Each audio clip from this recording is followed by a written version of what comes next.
Lebih dalam terkait penyelenggaraan puncak presidensi KTT G20 sudah bergabung bersama kami Dino Patijalal, Ketua Foreign Policy Community of Indonesia. Selamat sore, Pak Dino. Selamat sore, Stephanie. Apa kabar? Baik tentunya. Apa kabar, Pak Dino?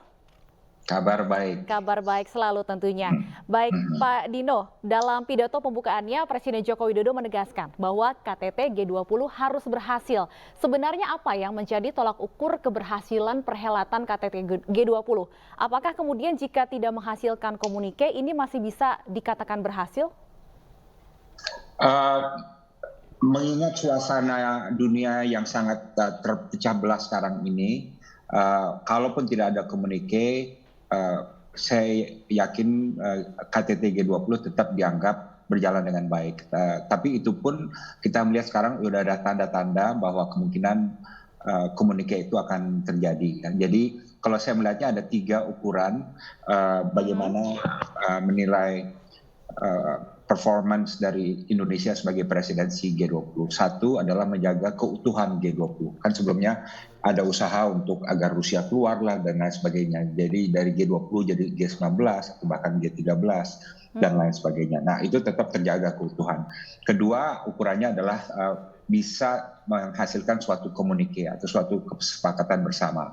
Nah ini nampaknya ya kalau kita lihat dari bisik-bisik ya kemungkinan akan terjadi walaupun belum resmi tercapai. Dan ketiga adalah ukuran sukses adalah pertemuan bilateral yang terjadi di sela-sela KTT G20, terutama antara Amerika dan Tiongkok ya. Dan ini kan sudah terjadi dan hasilnya juga bagus.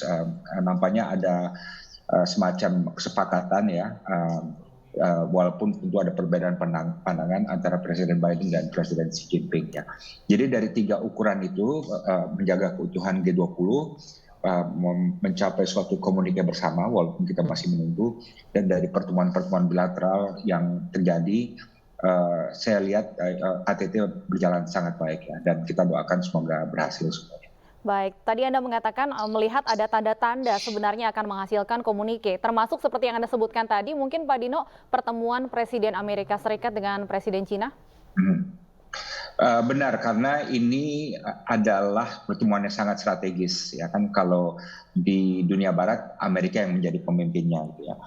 Sementara di dunia non barat yang dikatakan sebagai emerging superpower, rising power itu adalah Tiongkok. Dua-duanya mempunyai pengaruh yang besar.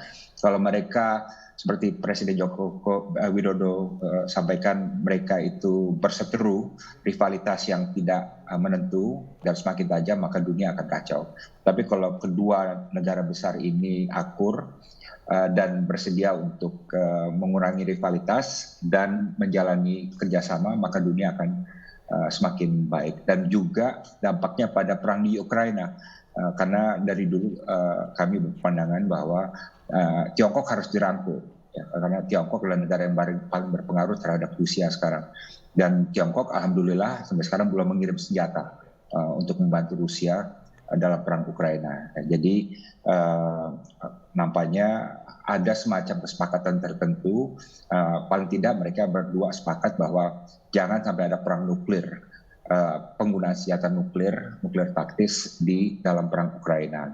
Paling tidak kalau itu aja sudah tercapai dan nampaknya itu memang disepakati, maka ini merupakan suatu pertemuan yang sangat signifikan. Baik, hal lain yang menarik, Pak Dino, gestur dari Presiden Amerika Serikat Joe Biden kepada Presiden Joko Widodo. Di antaranya tadi pada saat pidato, Joe Biden sempat memuji Presiden Joko Widodo, mengatakan you've done a great job. Kemudian juga Biden pada saat disambut ini juga sempat memberikan gestur salam hormat kepada Presiden Joko Widodo. Anda melihat apakah ini sebuah pertanda mungkin akan adanya peningkatan kerjasama yang lebih strategis antara Indonesia dengan Amerika Serikat atau bagaimana? Kalau kayak gitu-gitu kan lebih kepada gesture yang yang basa-basi ya. Jadi kita jangan membacanya dari segi gestur seperti itu. Yang kita lihat adalah kebijakan. Dan yang jelas memang Amerika sekarang sangat berusaha untuk merangkul Indonesia yang dipandang sebagai suatu kekuatan regional dan juga sebagai pemimpin G20 dan kemudian akan menjadi pemimpin ASEAN ya. Jadi nampak memang setelah era Trump, Amerika berusaha sekali untuk merangkul Indonesia terutama agar Indonesia dapat mendukung konsep Indo-Pacific Economic Framework-nya gitu.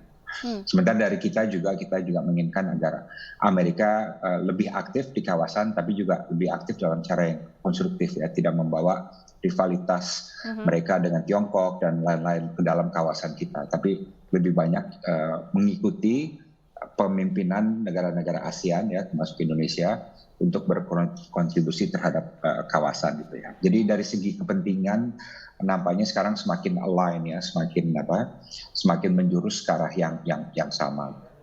Tapi kalau untuk Indonesia sendiri, Pak Dino, Anda melihatnya apa sebenarnya yang menjadi prioritas Presiden Joko Widodo yang ingin dicapai dalam pertemuan bilateral dengan Presiden Joe Biden? Saya kira dua hal. Satu, saya yakin walaupun saya tidak ikut pertemuan itu tentunya ya, tapi saya yakin Presiden Joko Widodo menginginkan agar Amerika dapat mendukung presidensi Indonesia agar dapat sukses. Karena kita tahu dalam diskusi pasti hangat, pasti Rusia diserang, digempur habis-habisan ya. Karena itu memang yang terjadi dalam semua pertemuan G20 sebelumnya gitu. Tapi juga KTT G20 perlu menelurkan suatu komunike, suatu kesepakatan. Jadi tentunya saya yakin Presiden Joko Widodo mengarahkan Presiden Joe Biden agar ke arah sana. Dan kedua adalah hubungan bilateral tentu. Amerika jauh tertinggal dari Tiongkok ya, dari segi perdagangan kita dengan Tiongkok sudah melebihi 100 miliar dolar. Kalau dengan Amerika masih sekitar 30 miliar dolar. Jadi kurang dari sepertiganya perdagangan kita dengan Tiongkok. Dan itu tentu perlu dikejar dari segi perdagangan, investasi, peralihan teknologi dan lain sebagainya, termasuk juga pendidikan. Jadi ada kepentingan G20 dan juga ada kepentingan bilateral yang saya yakin tentunya dibahas oleh kedua pemimpin tadi. Baik. Pak Dino, dalam pidato pembukaannya, Presiden Joko Widodo juga sempat menyerukan agar perang harus dihentikan, perang harus berakhir. Tapi tanpa kehadiran dari pemimpin negara yang berkonflik, dalam hal ini Presiden Rusia, Vladimir Putin, apakah kalaupun kemudian ada pembahasan di KTT G20 ini bisa punya implikasi dampak besar terhadap perang yang terjadi di Ukraina? Yang nampaknya seruan perang harus diakhiri itu walaupun tidak dialamatkan kepada satu pihak, tapi nampaknya dialamatkan kepada Rusia ya, kepada Presiden Putin. Kenapa? Kan bukan Ukraina yang menyerang Rusia ya, tidak ada satupun tentara Ukraina di wilayah Rusia, tapi sebaliknya justru Rusia secara masif dan total menyerang Ukraina gitu ya. Jadi kalau harus ada penghentian perang, itu berarti apa? Itu berarti Rusia yang harus mengambil keputusan untuk mengakhiri serangan militernya atau invasinya terhadap Ukraina. Nah, menurut saya yang paling penting sekarang ini parameternya mulai dijaga, yaitu penggunaan senjata nuklir taktis ya, perang itu harus dengan segala cara dihindari. Ya, orang bilang nggak mungkin senjata nuklir gunakan, tapi kemungkinan itu kan selalu ada. Gitu. Dan juga jangan lupa bagaimana misalnya fasilitas nuklir di Ukraina dibom misalnya. Baik, itu kan juga merupakan suatu tragedi nuklir yang juga luar biasa. Jadi harus jelas semua pihak, baik Ukraina, Rusia, Amerika, Tiongkok ya juga bahwa ini benar-benar suatu hal yang tidak bisa dilanggar. Tapi kalau untuk perundingan itu sendiri tidak mungkin dilakukan di G20. Ya kan, karena G20 tidak didesain untuk menjadi suatu forum negosiasi pengakhiran perang. Ini adalah forum ekonomi. Nah, jadi kalau forum untuk mengakhiri perang itu nampaknya sekarang adalah jalur yang dilakukan Turki, yang dimana Rusia telah setuju untuk bertemu dengan Ukraina, tapi tidak secara mandatoris gitu, tidak diberikan kewenangan yang penuh gitu. Jadi masih terbatas pada tingkat pejabat-pejabat yang tidak terlalu tinggi ya. Jadi mungkin jalurnya lebih di sana gitu, bukan di G20. Mungkin yang paling penting untuk dicapai dari KTT G20 dari segi urusan perang ini adalah untuk meyakinkan apa yang dinamakan Black Sea Grain Initiative, yaitu inisiatif perjanjian Laut Hitam ya, Black Sea, yang memberikan fasilitas yang disetujui oleh Ukraina dan Rusia untuk mengekspor makanan ya, wheat ya, gandum dan pupuk dari Rusia dari Ukraina secara tidak terganggu. Ya, kalau ini terjadi, kalau ini terus terjadi ya, dan perjanjian ini terus dipertahankan dan berlaku, maka krisis pangan dunia bisa dihindari ya. Dan kenyataannya memang gandum dan pupuk yang keluar dari wilayah ini akhirnya berhasil menurunkan harga-harga pangan di dunia. Gitu. Tapi kalau ini tidak terjadi dan tidak ada kesepakatan untuk melanjutkan hal ini, maka situasi tahun 2023 akan semakin kacau. Dan jadi kalau terjadi kesepakatan ini dikonfirmasi di G20, maka akan merupakan suatu perkembangan yang sangat baik. Oke, tapi dengan ketidakhadiran Presiden Rusia, apakah ini artinya diplomasi Presiden Joko Widodo mengundang langsung secara tatap muka Vladimir Putin untuk hadir di KTT G20 ini? Bisa dikatakan diplomasinya gagal, Pak Dino?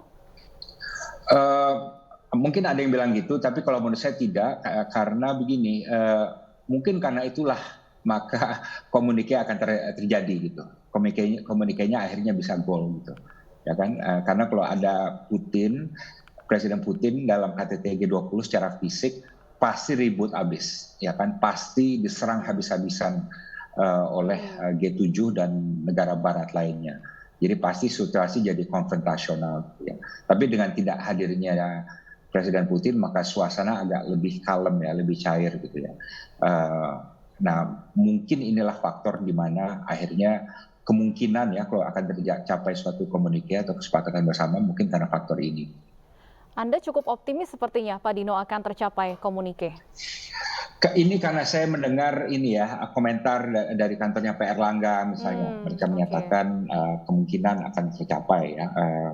Walaupun memang sebelumnya semua working group tingkat menteri gagal untuk mencapai komunikasi. Kan selama ini kan banyak ya di tingkat industri, perdagangan, keuangan, dan lain sebagainya, pariwisata ya, semuanya gagal mencapai komunikasi.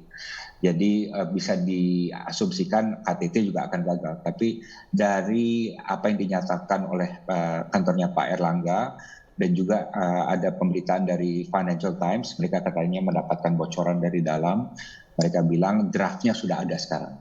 Draftnya, nah tinggal apakah akan disepakati oleh tingkat pemimpin ya. Jadi itu yang kita tunggu. Jadi nampaknya sekarang nampaknya ya 70-80% udah oke gitu, right? Dan ini jauh lebih baik daripada 50%. Bidang-bidang atau topik apa saja menurut Anda yang penting untuk masuk dalam komunikasi dalam gelaran KTT G20 kali ini? Yang jelas harus menjawab krisis ekonomi yang sedang melanda dunia sekarang, multi krisis ya. Jadi harus menjawab mengenai krisis pangan, krisis energi, dan juga keuangan ya, inflasi dan hutang. Perlu ada rujukan mengenai perang di Ukraina, karena segala macam masalah ekonomi dunia sekarang ini akarnya adalah atau disulut oleh perang Ukraina. Perlu juga ada rujukan mengenai pandemi ya, karena itu merupakan prioritas Indonesia juga, dan sekarang pandemi di Indonesia semakin naik, dan juga di Tiongkok pun sekarang masih tertutup ya karena pandemi, dan di Afrika pun masih parah situasinya gitu. Dan kemudian tentu ada rujukan mengenai perubahan iklim, karena harus bersambung gayung dengan apa yang terjadi dalam COP27 di Mesir sekarang gitu ya. Karena sekarang pandangan umum adalah bahwa proses untuk memperjuangkan perubahan iklim yang hanya di bawah 1,5 derajat Celcius semakin jauh, dan komitmen negara-negara terhadap perubahan iklim juga semakin lemah. Baik, jadi hal-hal seperti itu ya. Baik, terakhir Pak Dino, singkat saja mungkin artinya sejauh ini menurut Anda melihatnya apakah bisa dikatakan presidensi Indonesia di KTT G20 ini bisa dikatakan sukses? Ya, saya mengatakan begitu, terutama kalau terjadi komunikasi. Jadi kita menunggu aja komunikasi. Saya tidak mau berbicara terlalu awal. Baik, kita akan tunggu bersama seperti apa nantinya, apakah akan ada komunikasi yang dihasilkan dari KTT G20 Bali ini. Terima kasih Pak Dino Patijalal, pendiri Foreign Policy Community of Indonesia, sudah bergabung bersama kami di Breaking News. Dan pemirsa, Breaking News masih akan kembali usai kumandang azan maghrib untuk wilayah Jakarta dan sekitarnya.